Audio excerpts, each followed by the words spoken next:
don't know Cutz.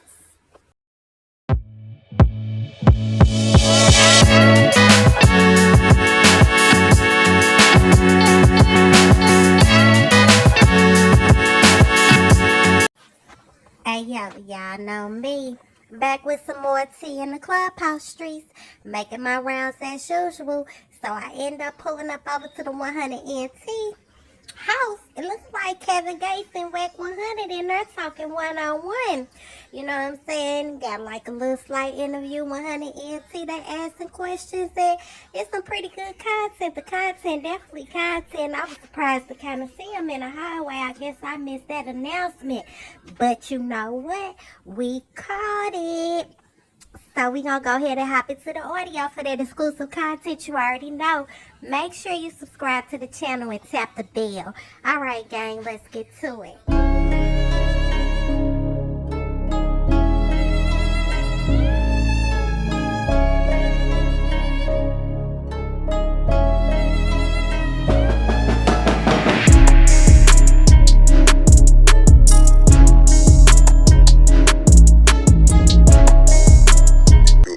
Is you can develop the overgrowth of bacteria, and it won't be a STD, but you can give your woman something called urea plasma. If a woman ever experienced that, and that just comes from being unclean and unhygienic. See, it's a lot of things that we don't even know. So yeah, that's take notes, fellas. Take notes, right? Because it's that one. And it's different once you know. It's different once you know the truth about. Like sex, it's not a bad thing, it's a beautiful thing. It's not even supposed to be taboo. But when you understand that, I don't watch porn, I don't even subscribe to porn, because that's not real sex. That's just a bitch acting, howling and jumping around screaming, and this nigga that took a bunch of pills and or whatever shots he took to make his dick hard. This is not real sex. It's not even spiritual. You didn't even pray before you even engaged in spiritual unification with this woman. You didn't do none of that. This is supposed to be spiritual. We gonna experience a level of ecstasy that she never experienced with no man before. She gonna have multiple orgasms just dealing with me. So like, it's a lot of things that I don't even get off into. It's like people be looking for this extra thing, but nothing external ever adds value. You gonna have multiple orgasms just off me. You know, we gonna have intellectual intercourse before we even ever get to the bedroom. I done fucked your brain up before I even put that dick on you. Kevin, go ahead, Kevin. For the people that didn't hear that in the back, it starts in the mind. And before you do that, you give your women a bath, right? You like to bathe your women and stuff? Yeah, I do sea salt scrubs and things of that nature, because it detox you. It's an energetic cleanse. And most women don't orgasm due to they be having so much on their mind that they can't even get off into it. That's like, I can't have sex in an unclean house because my mind ain't gonna be there. Man, you be fucking these girls' heads up. What? That's real shit. I cannot have filth around me. I cannot. That can't happen. Yeah, that's what they want to talk about. Do you bathe your women, Wack? Like, have you ever bathed? I would definitely bathe. Listen, bathe, take care of. After surgery, wipe her ass, clean her up if I need to, all that. What you mean? That's my woman. That's what I'm talking about, Wack. What you talking about? Hey, that's what the fuck we talking about. Hey, if I can't fend for myself, I'll wipe Kevin's ass. But to be honest, it's like, when I do have sex talk, I do it to be educational and informative. But a lot of people take it and want to go, man, I'm just in. I guess it's a fantasy to them or something, but it's kind of distasteful to nature to me. When I meet a woman that's not even spiritually in tune with herself, it's kind of just distasteful to even talk about it, because I understand that you're not really where I'm at spiritually. So I'm really doing myself a disservice. Like, I talk like this to my children about, like, I tell my daughter and my sons, like, when they find somebody that they partner with, it's going to be a beautiful thing. So it's like, it's not taboo, and it's not, I feel like, even watching porn and having these kind of conversations, I only do this, really, and I'm repeating myself, to be informative. and to like help people understand that it's spiritual, it's not physical. And it's like when they make it like just a dick going in a pussy, that's like kind of distasteful in nature to me.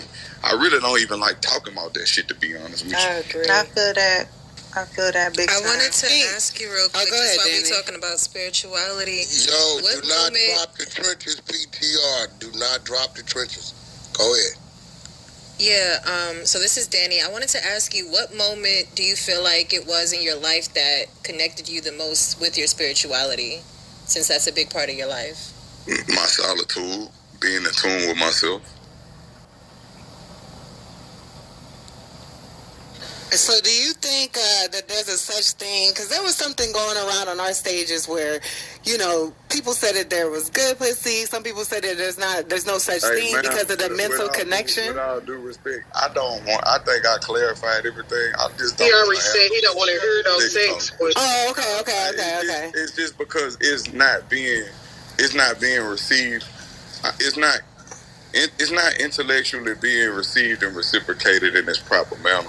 Okay, cool. It's like we talking about fetishes, and I'm not, like I said, I'm grown, baby.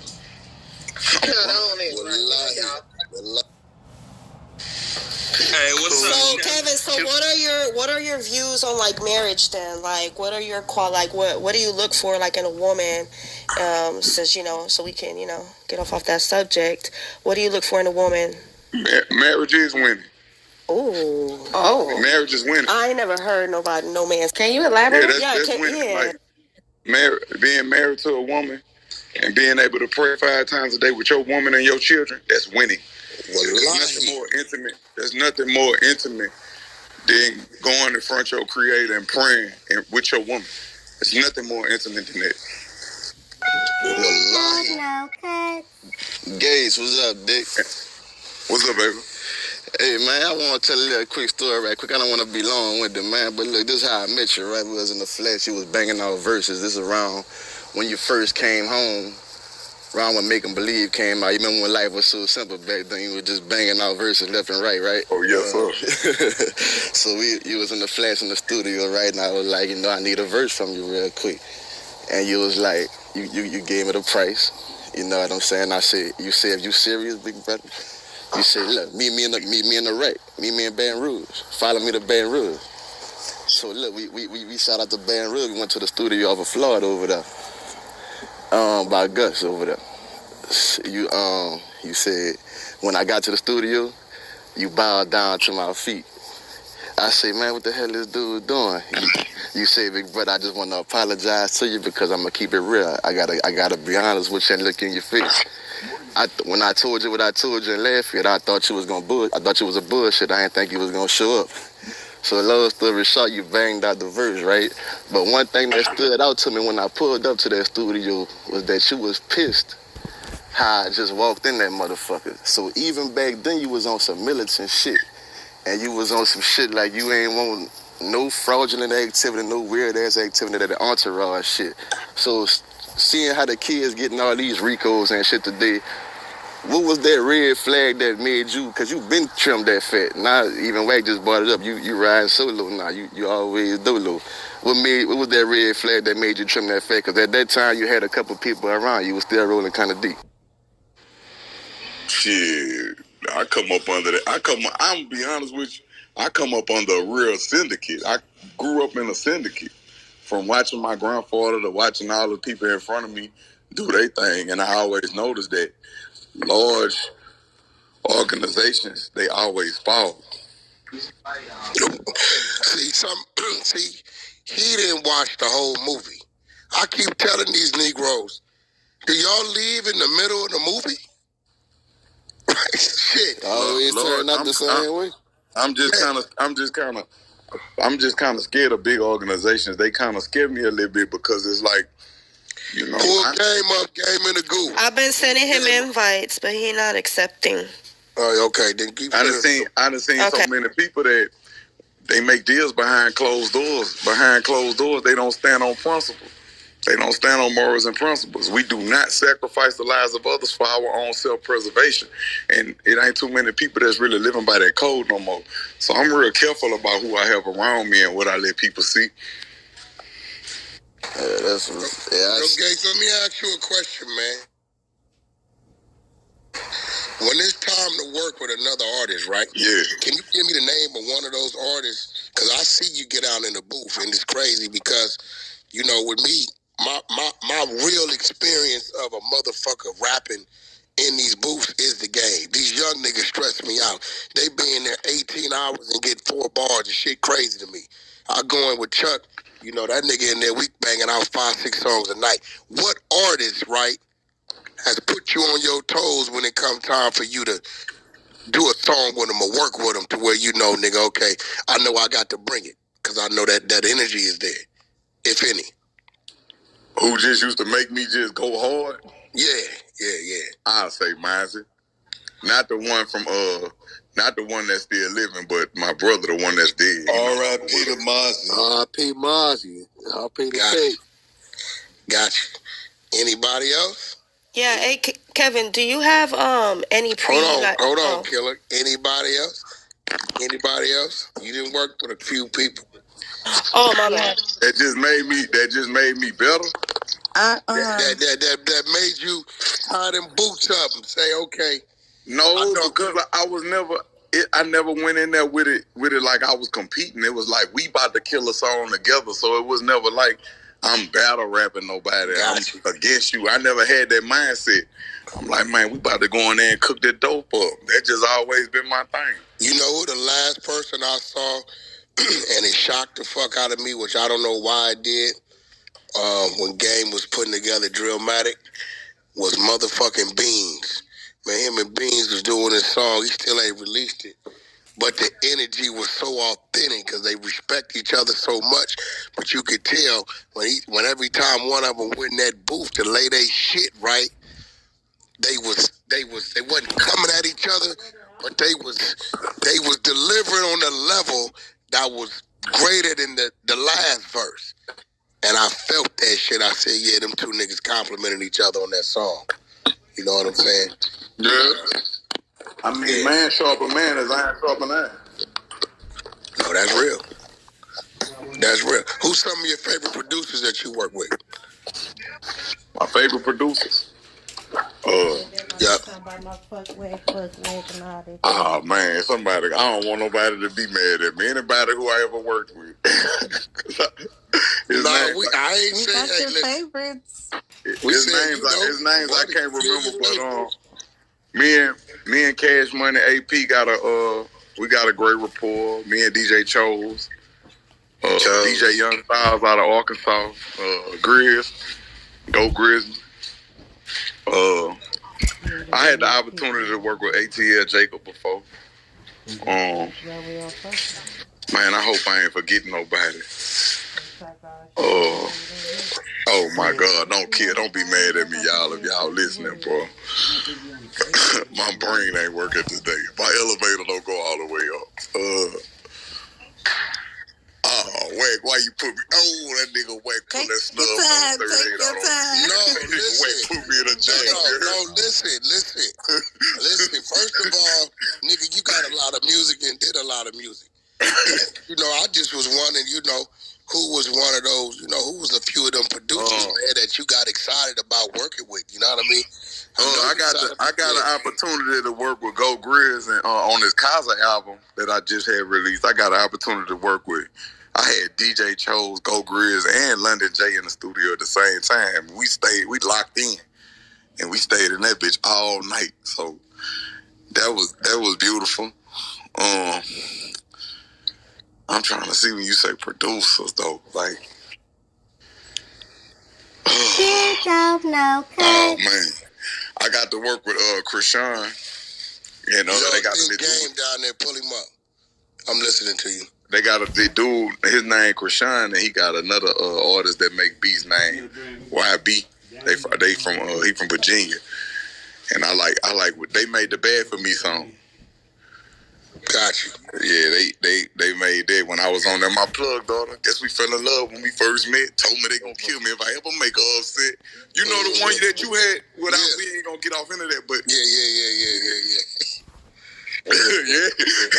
I know. So listen, man. Yeah. I was sitting like back that. watching, right? I was watching.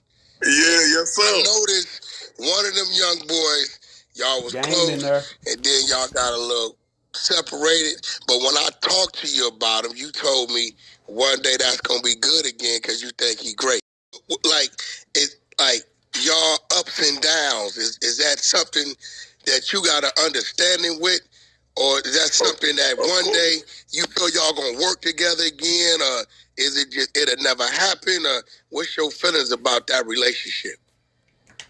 To be honest with you, the bulk of, I gotta say this before I can say that, the bulk of my income come off agriculture and coffee. You know this. I said coffee. Yeah, I know that. Yeah. So to be honest with you, like I love music, I do, but I only move as I'm inspired. But as far as that situation, I wish him the best and the most success and everything that life has to give him. My wish is the wish of Allah for him. And that's it. That's all. Gotcha. No, you told me that. You told me that. We got Chuck. We got Chuck. You know, my brother, my little homie, boss. My little homie, that's my boss. Where's Chuck? Our Chuck? Yeah, he right there. Hey, this nigga. He go with that bullshit. Hey, yo, Gates, I keep telling Wack, nigga, he is the little homie. Nigga, you're 5'11". Nah, fuck all that. I told you, short legs. No, I'm definitely your short. Hey, listen, you know what, gang?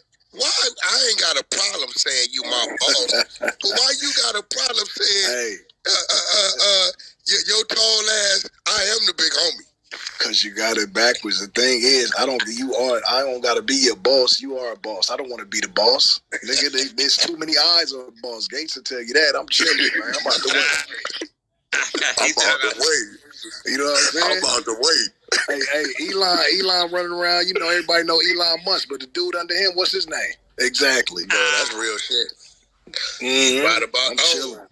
Hey, yo, Game, I got this lady named Tara Crush. Mm-hmm. This motherfucker, she know more your fucking music than me. Where she at, Tara? Where you at? That's what's up, Wack. Tara, go ahead, because you been stressing me out about saying hi to this nigga. She's obsessed. I'm not obsessed. Nah, don't do that. There you go right there. For sure obsessed. No, You say anything about the game, she windmilling. Yo, y'all mute up. Let Tara talk to him, because she They got Chuck you on location? Oh my God! Yeah, What's up, baby? All right. What's up? How you doing? You all right? Wait a minute. Hold on, real quick. Let me change my clothes. Oh my fucking God! Hey, Wack. Hey, what up? Cry. You know Yeah, what up? This woman upset. Nah, Tara blushing, Wack. Tara Hey, blushing. nigga, You what don't the never fuck? have a moment. God damn. I don't even go outside. No, every time I walk down the street, somebody asks me, "Am I Kevin Gates, bro?" I ain't. I can't. Hey, nigga don't confuse me with nobody except this guy. Nobody, bro. I be like, nigga, I'm clearly the game, bro. Like, what? Are y'all both 6'5"? That's my brother, man. Nah, I'm 6'4". He like 6'5". Oh, well, shit. No wonder. Yeah, Gates is 6'4". Them both them niggas tall than a motherfucker, man. And Both thick. them. Hey, Gates, when can we expecting some more music this year? I'm about to drop in a minute. Oh, great. I'm about to drop in. Say, Wack, man, I love y'all, bro. I'm about to get up out of here. Nah, I need you for a few moments. Hey, one time before you leave, I got a question, Brody. Go ahead. Drop your Hey, look, I got a spiritual question. Listen, when you gave Moneybag Yo his shahada, do you feel like he received the shahada like the real way, or you feel like he did it just because it was you giving it to him? I feel like he received it because as a Muslim, I'm never gonna judge another Muslim at all. Man, and I'm always hide the flaws of my brothers because no man is perfect. So any one of my good sisters or my good brothers, I'm gonna conceal any one of their flaws. And Chuck on the phone, he'll tell you, I done rectified a lot of affairs, with orders, in between orders. I done squashed a lot of shit behind closed doors with people that couldn't even get in the same room with each other. Hey, you, come on, we Muslim. What's up, man? I appreciate that. That's real. Gates, I'm from I'm from Alabama. I live in Tennessee, close to Knoxville. I got a quick question for you, man. What's up with the Elvis Presley tattoo on your chest? Damn, that was my question. I had spoke about it before. I'm no longer involved in any illegitimate activity, but that was back when the stamps used to come on them. You know, after you cut around the balloon wrapper, the stamp used to come on them. Sometimes they had a George Bush stamp, the Yahoo stamp. Well, I had got a few of them one time with the Elvis Presley stamp. And, you know, it was some of that real rock and roll shit. It was heavy metal. Oh, shit. I hope I ain't going over nobody's head, but I got to talk real slick so the charge. Kevin, this is Rue. I want to ask you a quick question about your new single, Breakfast. Yes, ma'am. It is going. I love the song. What was your inspiration on the song? Because I see a beautiful lady in the video. What was my inspiration? Yeah, like how'd you come about with that song? Like, what made you like? Did you see the video? I seen the video. You was eating it up. Okay. Would you want to rephrase the question? How could I? Yeah, I actually would. Could somebody help me with that? I would say, like, when it came to Breakfast, like when you came up with the concept of your music video and like with the whole song, like, you know, your lady inspired that, I'm sure. It's my greatest piece of work yet. I'm very proud of that video. I'm very proud of that song. I loved it. Hey, Gates. Hey, great job. Hey, when I was younger, man, I used to always, look up to my OGs to give me advice on poly. Not that I'm older, you know, some of the younger guys, they asked me about poly. What's some of your keys to poly, man? What's poly? You know, dealing with multiple women. Oh, so you talking about polygamy? Yeah. Polygamy. Yeah, I want to be all the way correct. So, what's your understanding of it? Oh, so when they ask me, you know, how to make it work, I say, you know, find somebody who has knowledge of self, somebody who is willing to grow, you know, and go from there, you know. Well, I got a question. I govern my household with power, class, and authority. I govern my household. And what you eat don't make me shit, and what I eat ain't gonna never make you shit. So that's a question that I could never give an answer to, because what works for one may not work for some. That's real. Not only that, Gates are Muslim, so he's allotted 4 wives, regardless of anything. No, that's real. But one is preferred. One is preferred for shisha. But in Islam too, it's up to the woman whether there's more wives in the marriage. No, it's not. Yes, it is. No, it's not. It's up to the woman. No, it's not. It's woman's marriage. No, it's not. No, it's not. Hey, Mike on Gates. Yeah. It's not, but one is preferred. If you but no. Yo, Gates, I got a question for you, Gates. I got a question for you. This is Assalamu Alaikum's brother Kazim. I see you met the minister one time. I know people be, you know, when they ask you that question. I met him. You talking about Mr. Farrakhan? I was on an airplane one time, and I had met him in Paris, and I went and greeted him, and I told him I was a big fan. But I want to really meet him and sit down with him because he's a very intelligent man. I haven't had that opportunity. We could definitely set that. I was about to say, hey, beloved, we can make that happen. Yeah, we can make that happen. That's nothing. But I was saying, what was something that he said to you that you remember on that plane? When you say you can make it happen, you know what I say to that? Prove it. Done deal. No, they got it. They gonna make it happen. That's a done deal. That's a done deal, brother. Yeah, I'm calling brother. Yeah, we'll call brother Don right now and set that up. That's nothing. That ain't nothing. Hey, yo, Gates. I got a question for you real quick, player. I got a quick question, man. Hey, how'd you deal with the PTSD coming out of a prison, man? You know, some of us come out of prison and, you know what I mean, we deal with our own demons. How'd you get through with your demons, man? I started replacing my negative habits with positive habits. Oh, that's how you do it. That's exactly how you do it. But it take you really sitting down with yourself, because you may have habits that you don't feel like that's of disservice to you. So I had to really sit down and be honest with myself and say, this is not serving me. This is not serving me. I'm going to replace that with this. And I got another thing I do, like if I'm trying to break a habit, like let's say, for instance, if I want to call a girl And I say, you know what? I'm not calling her. I'm not giving her no energy. Every time I want to call, I'm going to do push-ups. Every time I want to go smoke weed, I'm going to do push-ups. And I just had trained myself to start replacing those habits with positive habits. Because we are creatures of habit. You might have a habit of calling somebody or putting yourself in a toxic relationship or toxic situations because it's familiar to us. And I had to reanalyze myself, like just psychologically, because I'm like, hold on. It's like I'm at home in stressful situations. That's not normal. It's not normal for me to always be in stressful, put myself in stressful situations, my body releasing an enzyme called cortisol, and that's not healthy for my body. Yeah, that's what I'm getting. Gates, I remember. And that's why I want to ask talking, right? your question. Hold on 1 second, bro. I remember we was talking, and you had told me that you was practicing abstinence, and you broke that shit down to me about what it was doing for the body as far as. But Wack, look at me though. No, Cutz. It gotta be working. No, that's real shit. But I wanted what you told me. It sat with me and it made sense, right? Because it really take a strong man to be able to do it. All right, you did. All right, before you had a fight, you was doing it. Like a motherfucker, you right? So, like, if you look at it now, I relate everything back to before a fight. Like, before I go into a meeting, I want to be the best version of me. Before I walk into this new situation in life, I want to be the best version of me. You know, I want my confidence. I want to exude confidence because I know what I sacrificed to get here. I'm supposed to be in any room I walk in. So, like, you know, the conversation, man, you was having that night. Yeah. No, we was definitely building, and it made sense because I was able to take some of the things I was doing and reevaluate them and then adjust them, right, and fine tune them. You know, it ain't too often, Gates, where we run into people that we respect and acknowledge what they say. We know, you know, we learn something from a fool how not to be one.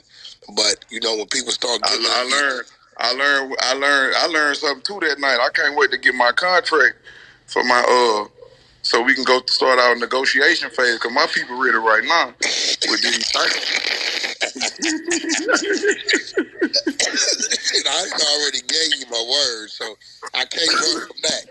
Prove it. That's, you know what? This week, sometime this week, we gonna go sit down, and you pull up. We gonna sit down, and I'm gonna let you know where that's at, and we gonna take it from there. Another thing is, one of my favorite youngsters over the last couple years kind of came through, you know, your camp, which was Rod Wave. How did that happen? From Runch. Oh, that was a Runch situation. Yeah. I didn't know that. That quiet brother. Yeah, that's one of my favorites. I love Rod Wave. Baby Suge Knight. Oh shit! I never knew Runch put that together. I never did that, man. That was that's one of my favorite youngsters, man. That's my dude, man. Shout out to Rod Wave. Yeah, that's my dude. He a good dude. What's happening, guys? This is Brock, man. I'm out of Houston, bro. I always ask Wack this question, man. What was his moment that he felt like he made it, you know, being a nigga from the bottom? So I'm going to ask you the same question. What was that moment that you felt like you made it, my nigga? I don't know the moment I felt like I made it, but I remember when I got these 2 guns tattooed on my hand. I got some gun tattoos tattooed on each hand. And when the tattoo artist finished tattooing these guns on my hand, I had just got released from jail. I had went back. They had remained me. They had remained me on a violation. I was supposed to just be going in for the piss or something, for the drop. I forgot. I ain't had no dirty urine sample or nothing. So they remained me. So in the time that they remained me, I found out that I was about to have Cutz, my son. I found out that my woman was pregnant with my baby boy. And I found out it was a boy. I already knew in my spirit, I say, this one gonna be a boy. When they told me, I say, man, I'm so happy. All that, long story short, I came home, I got the guns tattooed on my hand. I knew in that moment, I was a superstar. Like, that was the moment that you I knew in that moment, hey, we was gonna be rich forever.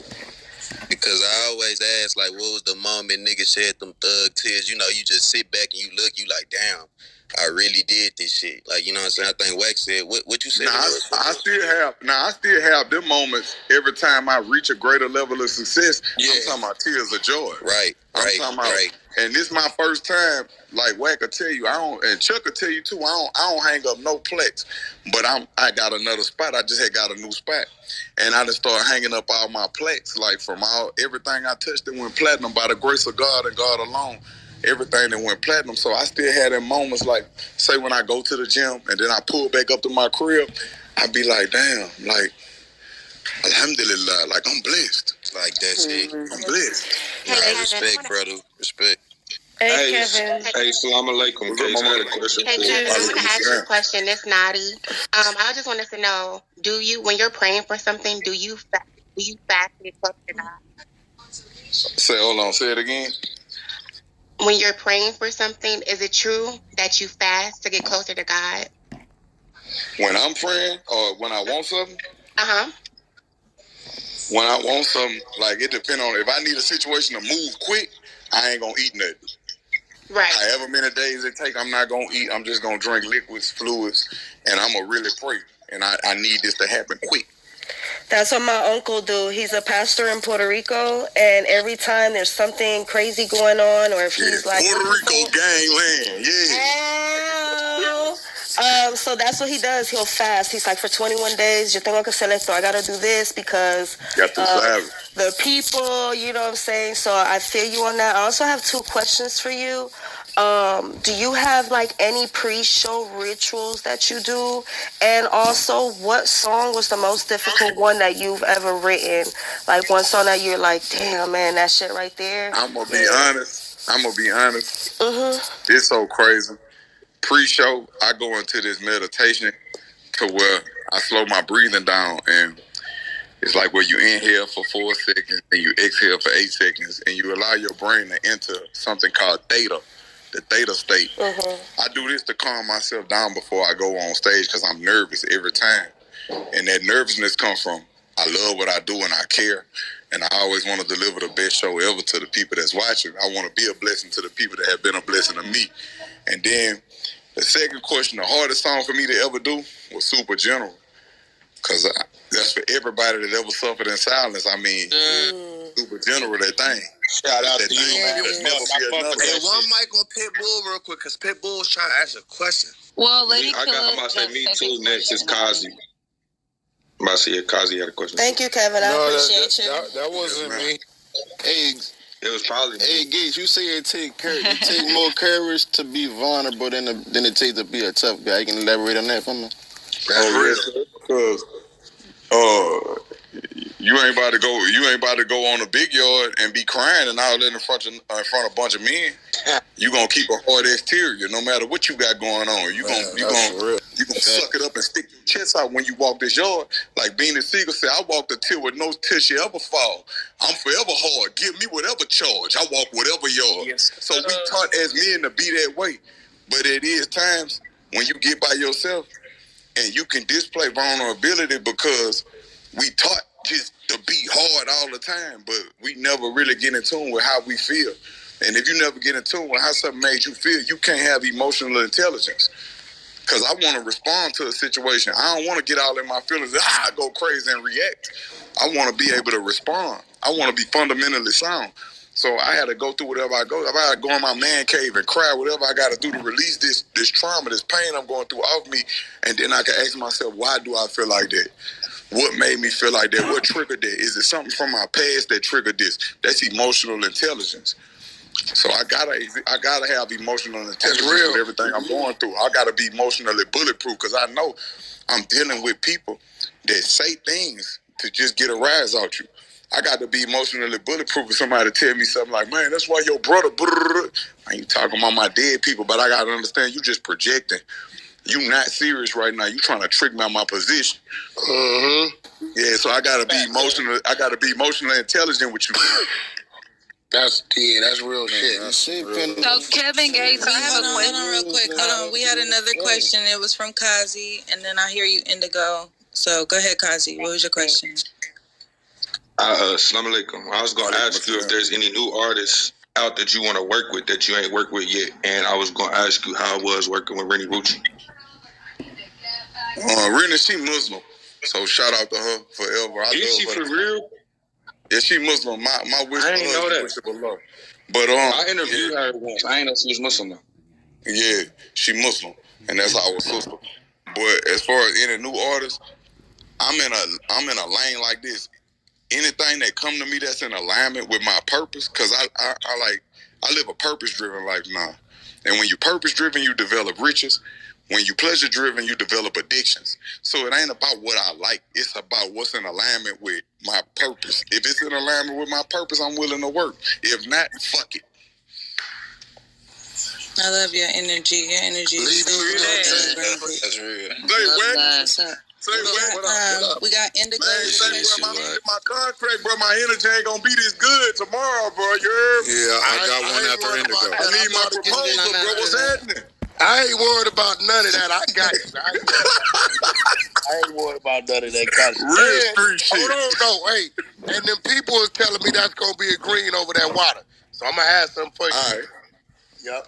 So who is somebody else had a question for Gates? We got Miss Indigo has a question. Indigo, don't come in here with no troll shit. Kevin. Oh my God. That's a real question. You could ask me anything, babe. I'm grown. I'm intelligent. What's going on? Okay, so Kevin, you talked about new artists. I'm gonna do like 2 lines of my rhyme real quick. Tell me what you think, okay? What? Hold on. I can be honest with you. Yeah, you gotta be honest. Okay, you gotta be honest. Do you like it? Do you like it? I love it. Then what? My opinion doesn't matter, baby. If you follow your heart, you're gonna always win. There it goes. Okay. Oh shit! What I eat taking the Gucci land right there. Yeah. Bring in Mag. Bring Young Magnificent up. Y'all want to go to Gucci land? Okay. Young Mag was already up. All right, let me bring him back. Can we answer questions? Can I answer? Okay, here it go. Got his dick in my mouth, about to lick the gooch. I'm the Gucci scout. Yeah, got his dick in my hand, about to lick the gooch, take him to Gucci land. Yeah, I'm the coochie boss. Lick my booty hole. I like my salad tossed. Ha, I can take you there. Yeah. On the count of 3. 1, 2, 3. These hoes is crazy. These hoes is crazy. So you like the crowd? So with all due respect, you like men that make deals behind closed doors. Oh my God. Look, Gooch is so Right on stage. Come off the mic, Mac. Yeah. Yo, Gates. I'm here, baby. That joint you did, I'm gonna send it to Runchy right now, right? The youngster right here. You know me, Gates. I'm colorblind. You know, as you know, me and Runch come from 2 different sides, but you know, a nigga better not go playing with him because I'm gonna die about that, right? So, youngster from you know, you already know. I don't give a fuck. That nigga Wack 100. Yo, right? Youngster. I had to restrain him in the middle of the street, you heard me? Chuck, I had to grab him and tell him, man, come on. Yeah. So he from 107 Hoover, right? And his name is Young Magnificent. And I'm gonna send you the joint. And the reason why I gave the song to him, the one you gave to me, is I couldn't find nobody that could match that line. That shit stayed with me, right? And that nigga got a line in it where he said, I got some loyal enemies and some disloyal homies. Man, it be like that. It be like that. It be the niggas from your own hood don't keep it real. But it be the niggas. It be the niggas you go up the road. It be the niggas you supposed to be beefing with. Them niggas end up being 1,000 with you. They end up being platinum. You know, we standing on false morals and principles. When man, like I say, man, if you real, you real. Yeah, the world always gonna favor the authentic. It be like that. That was my biggest eye opener. For me, it be people that you just meet from somewhere totally across the world that be 1,000, and it be your own niggas that you grew up with that be pussy. Say that again. Hey yo, Gates. I got a quick question for you, man. How'd you feel about T.I. and the Boosie situation about the thing when he called him that? You want me to be honest with you? Yeah, man. That's not my business. There you go. Good answer, Gates. Yes, sir. Hey, We got R&B. Key that up, R&B. We got two more questions. Hey, Rue, let me get in there too. Justice was in. Two more questions, man. real Y'all quick. slow down, man. Go ahead, Santana. Hi, y'all. Okay, Mr. Gates, I wanted to ask, since you've been really open about your experiences with mental health and seeking the importance of the help of getting it, what kind of advice would you give to your fans that may be struggling with their own mental health? I think people misinterpret my addiction with self-improvement. I'm addicted to self-improvement. Nah, psychologically, we have to analyze ourselves because everything starts with the mind. But I'm addicted to self-improvement first and foremost. And I always want to tell people that if you are in a dark place in your life, I want you to always remember it is light at the end of the tunnel. Because I've been in some very dark places in my life. Right. That's real. Love that. And one more question. We have Lamar and then CL. Thrower. I was in there too. Lamar, go ahead. And bang. Hey, Kevin. This is Lamar. I'm from California. The question that I want to ask, I saw in an interview that you said you were related to Lil Durk. I know you guys aren't the Jackson 5 or nothing like that, but how do you balance your personal life, your family life, along with being a celebrity? They all in one. Hold on, that's my alarm going off. Hold on. To be honest with you, beloved, life is about balance.